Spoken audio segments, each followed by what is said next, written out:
Mga kaparokya, muli na naman po nakapagtala ng mataas na number of ads or ads count ang pananghaliang programa ng Iconic Trio. Ngayong araw po ng Huwebes, April 9, 2026. So holiday po ngayon mga kaparokya, araw po ng Kagitingan. At bago natin ibahagi sa inyo ang papremyong ibinigay ng dalawang noontime program and of course yung commercial load na nakuha nga po or lumabas nga po sa Eat Bulaga, ay uumpisahan po muna natin ang online viewership ng dalawang noontime show sa bansa, ang It's Showtime at ang Eat Bulaga. Pero bago natin umpisahan yan mga kaparokya, ay magpapakilala po muna ako sa inyo. Ako nga po pala si Mervin, ang tao sa likod ng YouTube channel na Kaparokya TV. Kamusta kayo mga kaparokya? Naway nasa mabuting kalagayan po kayo habang pinapanood nyo po ang video ko na ito. So ini-invite ko po kayo mga kaparokya na pakisubscribe ang aking YouTube channel. Paki-like and share na rin ang sa gayon ay mas dumami pa po makapanood ng mga ina-upload po natin video araw-araw. Maraming salamat po at sobrang na-appreciate ko po kayo mga kaparokya. So ngayon po mga kaparokya ay araw ng Kagitingan at halos lahat nga po sa atin ay wala nga pong pasok sa trabaho, even sa school. So kanina mga kaparokya ay wala nga po si Wally Bayola. Of course, alam naman po natin yung nangyari kay Wally Bayola at under recovery pa nga po ito sa aksidenteng kinasangkutan niya kamakailan.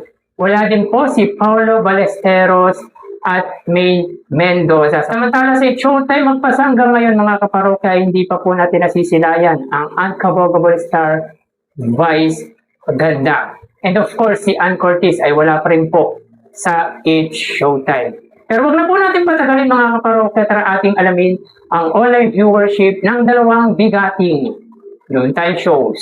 Para sa Eat Bulaga under TVJ Facebook page na may 4 million followers at sa It's Showtime na may 19 million followers. So sa oras na 2:05 PM ang It's Showtime po ay may kasulukuyang segment na tawag ng tanghalan. So hanapin po muna natin ang live ng It's Showtime. So by the way mga kaparokya, magpasa hanggang ngayon po ay hindi pa po pumapasok ang Uncoverable Star Vice Ganda. So dito makita po natin na ang It's Showtime po ay may 1,300 viewers. Samantalang ang Eat Bulaga mga kaparokya, hanapin po muna natin ang live ng Eat Bulaga. So dito ang Eat Bulaga ay may 2,400 viewers. So again sa oras na 2:06 PM, ang It's Showtime po ay may 1,300 viewers at ang Eat Bulaga ay may 2,400 live viewers. So dito makita po natin mga kaparokya na angat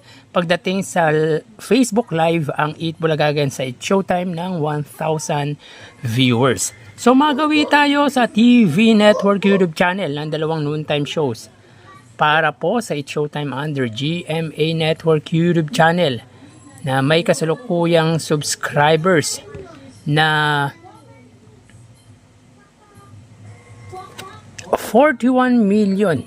So hanapin po muna natin ang live ng GMA. Samantalang ang Eat Bulaga naman po under TV5 YouTube channel, sila po ay may 2.75 million subscribers. So sa oras na 2:07 PM ang Showtime under GMA Network, sila po ay may 32,000 viewers at ang Eat Bulaga under TV5 naman po ay may 16,000 viewers.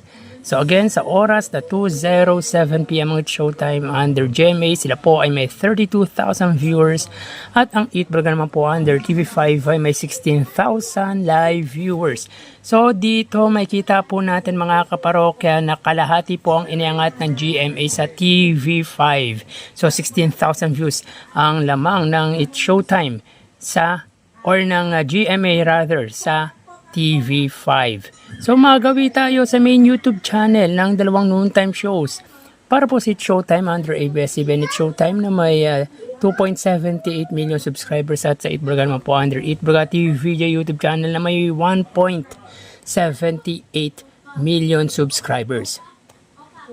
Sa oras na 2:08 PM ang It's Showtime, sila po ay may 60,000 viewers. Ang Eat Bulaga naman po, sila ay mayroong 104,000 viewers. So again, sa oras na 2:08 PM ang It's Showtime, sila po ay may 60,000 viewers at ang Eat Bulaga naman po sila ay may 105,000 viewers. So sa segment po, ang segment po rather ng It's Showtime ay tawag ng tanghalan at Gimme 5 naman po ang Eat Bulaga. So bali ang total na nakuha ng dalawang noontime shows ay ng It's Showtime ay 93,000 viewers at 123,000 views naman po para sa Eat Bulaga. 1,000 sa It's Showtime, 2,000 sa Eat Bulaga para sa kanilang Facebook Live, 32,000 sa GMA, 16,000 views naman po sa TV5 para sa kanilang TV Network YouTube channel at 60,000 views sa It's Showtime, 105,000 views naman po para sa Eat Bulaga, para naman po yan sa kanilang main YouTube channels. So again, 93,000 total views para sa It's Showtime, 123,000 views para po sa Eat Bulaga. So dito ay lamang ng 30,000 views ang Eat Bulaga sa It's Showtime, meaning wagi or panalo nga po pagdating sa online viewership ang pananghaliang programa ng iconic trio laban sa It's Showtime. So yan po lumalabas sa kanilang online viewership as of 2:10 PM. So tara ating alamin ang papremyong ibinahagi ng dalawang noontime shows at ang ads na lumabas sa Eat Bulaga.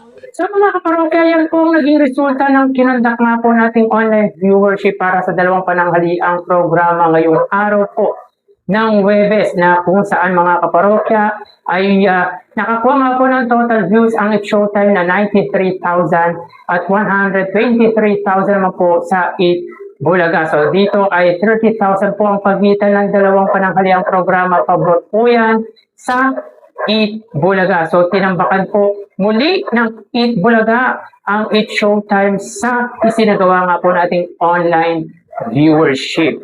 But anyway mga kaparokya, kanina nga po ay nakapamahagi ng total na 58,000 pesos ang It's Showtime. Sa 58,000 pesos mga kaparokya, 43,000 dito ay sa laro-laro pick, 20,000 or 23,000 sa elimination round at 20,000 nga po sa jackpot round, dahil mas pinili nga po ng contestant ang lipat kesa sa pot na meron nga pong 150,000 pesos na pot money. Samantalang sa tawag ng tanghalan, of course, ay 15,000 pesos. So again, 58,000 pesos po ang naibahagi ng It's Showtime kaninang episode. Samantala sa Eat Bulaga, sila po ay may 100,000 pesos. Sa 100,000 mga kaparokya, 10,000 dito ay sa The Age is Right, 50,000 sa Sugat Bahay at 40,000 naman po sa Gimme 5. Hindi po nakuha ang jackpot sa segment na Gimme 5 at isa lamang po ang nakuha ng mga bata na katumbas nga po ng 20,000 pesos. So dito ay lamang pagdating sa pamamahagi ng papremyo ang Eat Bulaga. Pero kapag kinumbine po natin ang papremyo nila, sila po ay may total na 158,000 pesos. So in 4 days episode mga kaparokya, from Monday hanggang Thursday episode ngayong araw po, ang It's Showtime po ay may total na 741,000 pesos. Nung Lunes ay 35,000, nung Martes ay 588,000 pesos sapagkat nakuha nga po ang jackpot na 550,000. Last Tuesday episode, 60,000 kahapon at 58,000 pesos naman po ngayong araw. Samantala sa Eat Bulaga, sila po ay may total na 530,000 pesos. 140,000 last Monday. 125,000 noong Tuesday, 165,000 kahapong episode. Correction lang po mga kaparokya, kahapon niya po ay 155,000 po ang nabanggit po natin, pero ang total po nun ay 165,000 pesos. At ngayong araw po ay 100,000 pesos. So again, 530,000 po ang total prizes given ng Eat Bulaga para sa 4 na araw na episode at 741,000 pesos naman po para sa It's Showtime. So, angat magdating sa pamamahagi ng papremyo ang pananghaliang programa ng mga madlang people ngayong linggong ito. So, tataas pa naman po mga kaparokya yung maibabahaging papremyo ng Eat Bulaga. But anyway, mataas man or maliit ang papremyong ibinigay po ng dalawang noontime shows, ang importante ay nakatulong nga po sila sa mga taong nagpa-participate or nag-participate nga po sa kanilang noontime program. So, magawi tayo sa ads na lumabas sa Eat Bulaga. So, kahapon nga po mga kaparokya ay muli na naman pong gumawa ng panibagong record pagdating sa ads count or number of ads na lumabas sa Eat Bulaga, na kung saan ay umabot nga po sila ng 81 TV ads. Yan na po pinakamataas na number of ads para sa taong 2026 ng Eat Bulaga. At ngayon po mga kaparokya, sila po ay may 77 TV ads. So hindi na po masama mga kaparokya, mataas po ang number of ads or commercial load na lumabas sa Eat Bulaga ngayong araw po. Hindi man po kasing taas kahapon, pero mataas po ito. Po yung second highest number of ads in a single episode para sa Eat Bulaga. Sa unang gap ay may 39 TV ads at sa ikalawang gap naman po ay 38 TV ads. So in 4 days episode mga kaparokya, meron na pong total of 278 TV ads ang Eat Bulaga. 61 ads last Monday, 59 ads nung Martes, 81 TV ads kahapon nga po at 77 TV ads ngayong araw po. So may possibility mga kaparokya na maabutan or malagpasan nga po ng Eat Bulaga ang pinakamataas na number of ads nila sa loob nga po ng isang linggo. Bali, ang highest total of ads in a week sa loob nga po ng isang linggo ay 434 TV ads.